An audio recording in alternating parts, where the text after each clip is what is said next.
Olha eu aqui de novo. Hoje eu vim mais bonitinha. Tipo, hoje estou mais arrumadinha. O exame é no mesmo lugar, mas hoje eu dei uma melhorada no visu. Eu estava com cara de acabada. Não porque era segunda-feira, muito pelo contrário. Eu adoro segunda-feira. As segundas-feiras me remetem a recomeço. E uma das coisas que ontem eu cortei no vídeo, eu ia falar, cortei na verdade o meu raciocínio, é Takayasu e família. Vou contar uma história pra vocês. Quando eu descobri a Takayasu, eu tava solteira. E aí eu falei, bom, o médico virou pra mim e falou, olha, eu vou ser jogo aberto aqui.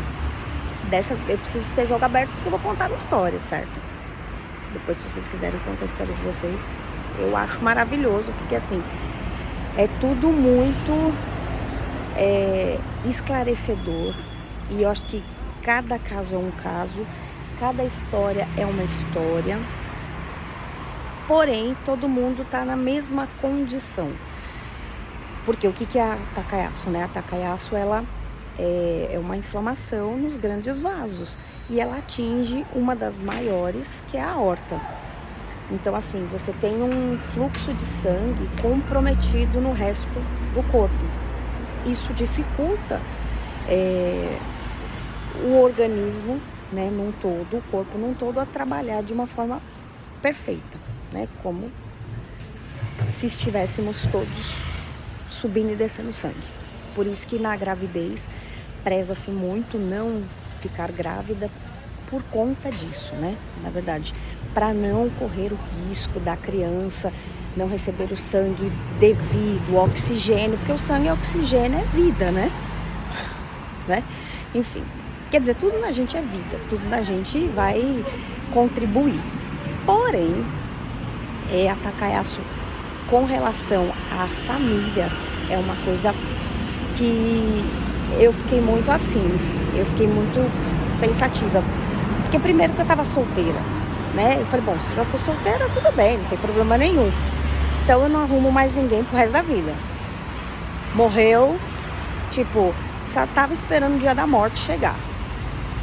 Mas a vida não é assim, e não pode ser assim, né? A gente precisa conversar com todo mundo da família. Quem já é casado, quem é noivo, quem namora, quem já tem um relacionamento, que é normal, é natural, né? A pessoa, quando descobre, geralmente mulheres, né? Porque no caso da Takayasu, geralmente ela ataca a maioria das mulheres. Você tem que ter uma vida saudável, uma vida normal. O que eu digo uma vida normal? É uma vida com beijo na boca, com sexo, com passeio, com aventura, com viagem, tudo. Porém, a pessoa que tem Takayasu, vou contar um segredo das estrelas. Eu não sabia porque eu tinha tanto cansaço. Eu tô na primeira fase, são algumas fases da Takayasu. Se eu não me engano, são 3 ou 6. Mas eu tô na primeira. Tô no primeiro nível, que é o cansaço, o calorão. Porém, hoje o meu calorão, ele pode ser mais da idade, porque eu menstruei muito cedo, 9 anos. Então, provavelmente eu vou entrar na menopausa muito cedo. 45, geralmente as mulheres entram com 50, a partir de 50, 52 em diante, talvez eu entre antes. Mas a Takayasu, ela já traz alguns sintomas peculiares. Calorão, a sonolência, o cansaço infinito, que ninguém entende. O pessoal acha se você é preguiçoso ou que você não quer fazer nada. Não é que você não quer fazer nada, é que você realmente está cansado. Então, assim, disposição é uma coisa que a gente tira do útero. Eu vou falar por mim. Eu tiro disposição, eu sou muito disposta na parte da manhã. Então, pra mim, ok. Mas de tarde, eu morri e esqueci de deitar. É bem assim. Mas, enfim. A Takayasu precisa ser informada para todo mundo da sua família.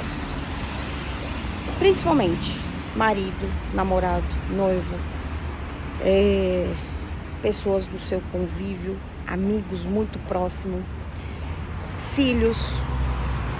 Eu lembro quando eu tive que contar pro meu filho, né? E eu tinha que contar, eu era obrigada a contar pra ele o que estava acontecendo, Contei pro meu ex-marido na época, falei, vou morrer, se eu vou morrer, então vou morrer, pelo menos todo mundo vai saber porque eu vou morrer. Senão, estou bem vivinha aqui, linda e maravilhosa, olha eu aqui. Então, e a gente precisa conversar sobre uma das coisas que causam a depressão é você pensar muito no futuro e esquecer do presente, e o passado você, né? O futuro te assusta. O passado você fala, você fica com trauma. O futuro você morreu de véspera, peru, e o presente você nem vive. É assim. Eu tive quadros depressivos, porém o meu... isso é um outro assunto que também dá pra falar depois, mas assim, a minha Takayasuo, o médico também suspeita que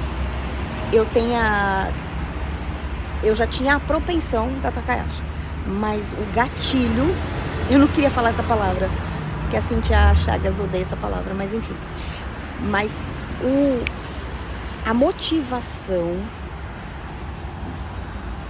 da virada de chave no meu sistema imunológico foi o estresse. Eu passei por 2 assaltos. Um deles eu fiquei refém. Então foi uma coisa muito pesada.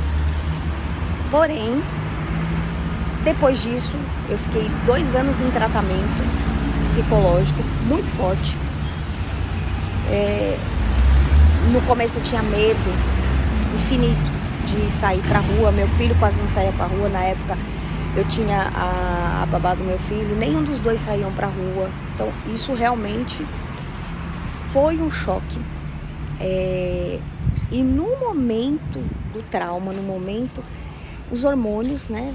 O hormônio que é uma avalanche de hormônios que você tem, pode ter causado o disparo, né? O desenvolvimento da Takayasuo. Pode ser, não é certeza, mas porque você não tem como precisar, né? Mas assim, foi depois desse tempo que minha vida deu uma pioradinha, né? Mas, enfim. E aí, tudo com relação a Takayasuo tem que ser mais cuidado. Então, assim, vida familiar, todo mundo precisa saber. Conversar com o marido. Como eu disse, eu era solteira. Então, assim, a pretensão de casar de novo era 0.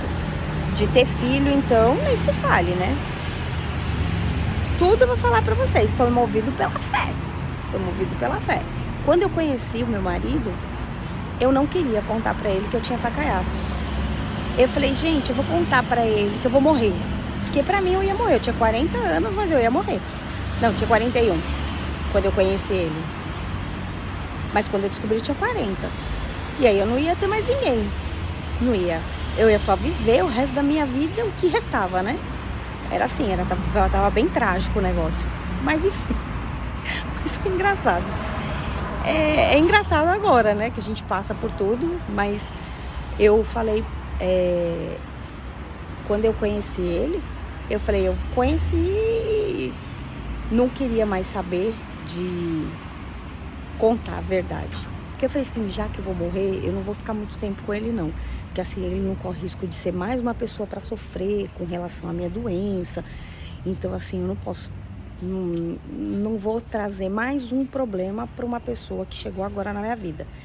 Então você começa a desenvolver um monte de neurose, um monte de coisa.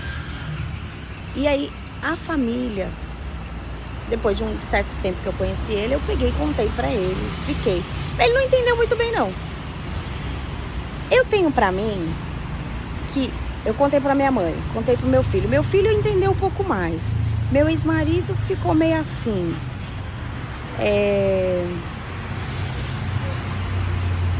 Meu sobrinho levou um pouco mais a sério. Minha mãe fingia que não sabia de nada, que não entendia nada. E ela entende muito de muita coisa. E o meu marido, assim, eu acho que ele entendeu, mas ele não quis acreditar. Todo mundo entendia ou sabia, ou você contava, amigos, e o pessoal ficava assim, tá bom. Aí eu falei, gente, eu cheguei no momento e falei assim, eu não falo mais nada pra ninguém. Não falo, porque não vale a pena. Falei, só tô avisando, gente, eu não tenho pulso. Se eu parar no hospital, avisa que eu tenho um tacaiaço, porque no hospital pelo menos as pessoas me levam a sério, né? Avisa que eu tenho um tacaiaço e que minha pulsação não aparece. Pronto, acabou.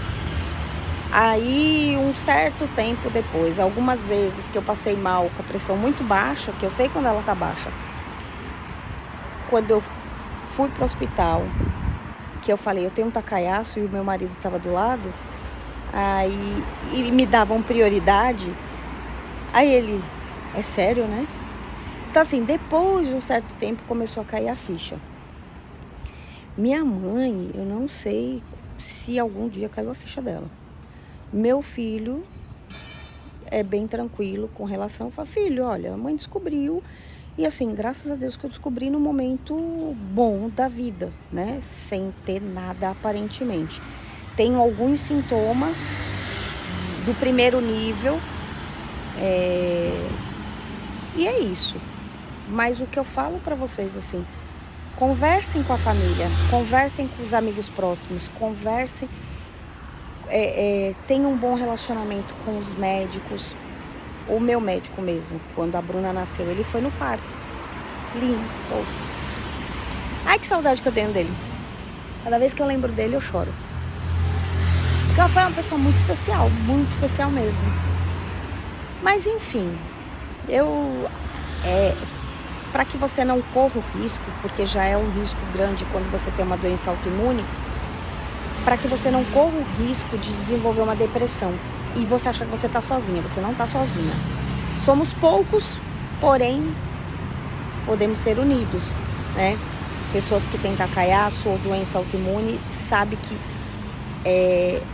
é uma avalanche de hormônio, de sentimentos e impotência, porque não tem cura. Quando você fala não tem cura, você fala, oi? Não tem cura. E agora? E agora você vai conviver com ela. Como que é a melhor forma de conviver? Levando uma vida normal. Não é fácil, mas é possível. E é isso. Eu fiquei ontem pensando muito nessa questão de família, né? E vale a pena você conversar abertamente com os familiares, pai, mãe, marido, todo mundo. E principalmente quem tá dentro de casa. E depois os amigos, porque se você tá num restaurante, se você tá almoçando, as coisas acontecem a qualquer hora do tempo, né? Ninguém sabe quando vai acontecer. Então, de qualquer forma, sempre bom pessoas que são muito próximas a você. E você deixar assim... Minha mãe tem uma carteirinha que ela diz que ela é cardíaca. Minha mãe falou, é bom você deixar uma coisa na sua carteira que diz que você tem tacaiaço, você tem uma doença sem pulso. Pode ser também, né? Se você já estiver numa constante de alguns sintomas, algumas patologias que vieram depois da tacaiaço, vale a pena também.